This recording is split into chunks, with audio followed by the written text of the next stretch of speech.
উপস্থিত আমাদের সরকারি কর্মকর্তা কর্মচারীবৃন্দ এবং মনোনয়ন প্রত্যাশী সবাই, আমি ভূমিকায় যাচ্ছি না, সরাসরি পয়েন্টে চলে যাচ্ছি।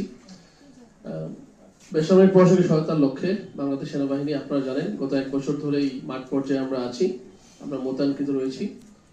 তো প্রথমে একটা বিষয় ক্লিয়ার করে দিতে চাই আপনাদেরকে, যে আমাদের সেনাবাহিনীর মূল উদ্দেশ্য এবং লক্ষ্য হচ্ছে স্থানীয় আইন শৃঙ্খলা পরিস্থিতি বজায় রাখা, যাতে এটা ডেটোরেট করতে না পারে।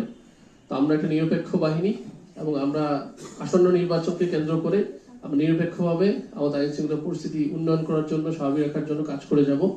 এবং আমি সকল মনোনয়ন প্রত্যাশী যারা আছেন সবাইকে আমি বলবো, আপনারা আমাদেরকে সহায়তা করবেন এবং আচরণবিধি লঙ্ঘন বা আইন শৃঙ্খলা ব্যত্যয় হয় এই ধরনের কার্যক্রম যদি করেন, আপনি কোন দলের বা আপনি কি সাপোর্ট করছেন সেটা আমি কখনোই দেখবো না।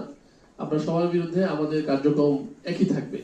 আমি অনুরোধ করবো সবাইকে, যে কোনো ধরনের আইন শৃঙ্খলা পরিস্থিতি অবনয় বা অবনতি হয় বা ডেটোরেট হয়, সেই ধরনের কার্যক্রম থেকে আপনারা বিরত থাকবেন। আপনারা জানেন আমরা বর্তমানে স্বাভাবিক টহল কার্যক্রম করছি এবং এই কার্যক্রম আসন্ন নির্বাচন কেন্দ্র করে এটার বৃদ্ধি পাবে। সুতরাং এসব ক্ষেত্রে আমাদের যে কোনো ব্যত্যয় হলে আমরা আমাদের পদক্ষেপ নিতে বাধ্য হব। আর একই সাথে বলে রাখি, আমাদের নির্বাচন কেন্দ্র করে আমাদের আইন শৃঙ্খলা সকল বাহিনী, একই সাথে জেলা প্রশাসনের অন্যান্য সরকারি যেই সংস্থা রয়েছে, আমাদের মধ্যে কোঅর্ডিনেশন বা সমন্বয় রয়েছে, আমরা একযোগে কাজ করে যাচ্ছি।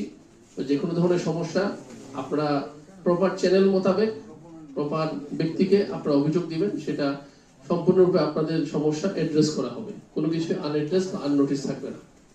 আর ফাইনালি বলতে যাচ্ছি, যারা মিডিয়ায় আছেন এবং যারা একই সাথে রাজনৈতিক ব্যক্তিবর্গ আছেন, তারা দয়া করে মিস ইনফরমেশন, ডিসইনফরমেশন অথবা রিউমার, এই নির্বাচন কেন্দ্র করে অনেক ধরনের এগুলো হবে, এগুলো যাচাই বাছাই করে আপনারা এগুলো করা থেকে বিরত থাকবেন।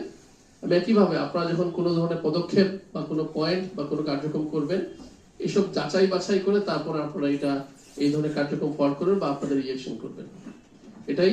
আর আমি এবং আমার ইউনিট আবারও বলছি, নীলফামারী জেলায় মোতায়েনকৃত অবস্থায় রয়েছি। যে কোনো সমস্যা আপনি অবশ্যই আমাকে অথবা আমার অধীনস্থ যে ক্যাম্প সমূহে আপনারা বলতে পারেন, আমরা প্রপার চ্যানেল মোতাবেক সেটার বিরুদ্ধে ব্যবস্থা গ্রহণ করবো। সবাইকে ধন্যবাদ।